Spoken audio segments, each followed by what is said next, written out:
שלום, כמו שאתן רואות, גם אני אישה. בואו נדבר על המחזור החודשי. הגוף שלנו כל הזמן במחזור. יש לו כל מיני שלבים ומצבים. עליהם אספר לכן עכשיו. זכרו שכל אחת מאיתנו אחרת, גם מבחוץ וגם מבפנים. אנחנו עוברות את אותם השלבים, אבל כל אחת חווה אותם באופן שונה, בתחושות, בכמויות ובמשך המחזור כולו. זה הרחם שלי, וזה צוואר הרחם, השער אל מערכת הרבייה. הוא לא כל כך רחוק. מהרחם יוצאות החצוצרות, ובסופן 2 שחלות. שם נמצאות הביציות, מוגנות בזקיקים רדומים. האיברים השונים שולחים אחד לשני חומרים עם הוראות פעולה, שנקראים הורמונים.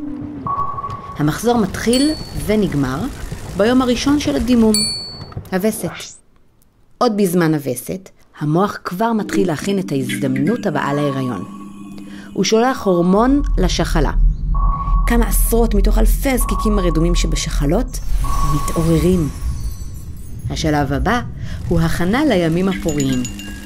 צוואר הרחם מתרכך ונפתח. אולי אתן כמוני מרגישות תחושת רטיבות בתחתונים. הוא פשוט מייצר הפרשות מימיות וחלקות. הפרשות שתומכות ועוזרות לתאי זרע להגיע פנימה, במקרה שיהיו כאלה. הרחם מתחיל לייצר ריפוד רך ועשיר, כדי שאם תגיע ביצית מופרית, יהיה לה נוח ונעים להתיישב בו. השחלה מקבלת הורמון נוסף מהמוח, הזקיק המפותח ביותר משחרר ביצית אחת זהובה. ואני מבייצת. הביצית יוצאת מהשחלה ומחכה בחצוצרה יום שלם לפגישה אפשרית עם תא זרע. אם אין פגישה, הביצית מתמוססת במקום. הימים הפוריים הם הימים היחידים במחזור בהם יכולה להתרחש בגוף שלי הפריה. אם קיימתי יחסי מין מלאים בימים האלה, יש סיכוי גדול מאוד שיתקיים הריון. אם לא, אז לא. זכרו שלכל אחת מאיתנו יכולים להיות שינויים גם ממחזור למחזור, לכן לא בטוח לזהות את הימים האלה על ידי ספירה. אפשר לזהות אותם, אבל רק על ידי למידה מעמיקה של הסימנים המשתנים בגופנו. השחלה משחררת הורמון שמסיים את הימים הפוריים. חום הגוף שלי עולה קצת, שיהיה נעים לעובר, אם יגיע. צוואר הרחם נסגר ומתקשה, ההפרשות הופכות ליבשות וחמוצות, כאלה שקוטלות זרע ומקשות עליו להיכנס. גם בהן אתן בטח נתקלות.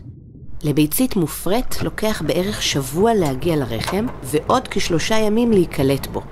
במשך הזמן הזה, ריפוד הרחם ימשיך להתאבות.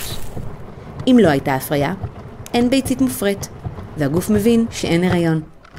רמת ההורמונים יורדת מאוד, ויכול להיות שבימים האלה אתן חוות כמוני, מגוון תופעות כמו שינויים במצב הרוח ועוד.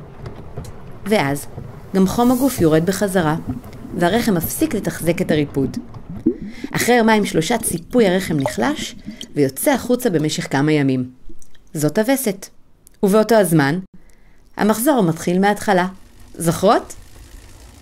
הוא מתחיל בדימום, עוד בזמן הווסת הגוף מתחיל להתכונן לשלב הבא, הורמונים משתחררים, הזקיקים שבשחלה מתעוררים, צוואר הרחם נפתח ומפריש הפרשות תומכות זרע, הרחם מתחיל להתאבות, ביצית אחת יוצאת מתוך הזקיק המפותח ביותר אל מחוץ לשחלה ומחכה בחצוצרה. אם לא מגיע תא זרע, היא מתמוססת במקום. צוואר הרחם נסגר והפרשות הופכות ליבישות. חום הגוף עולה וריפוד הרחם ממשיך להתאבות.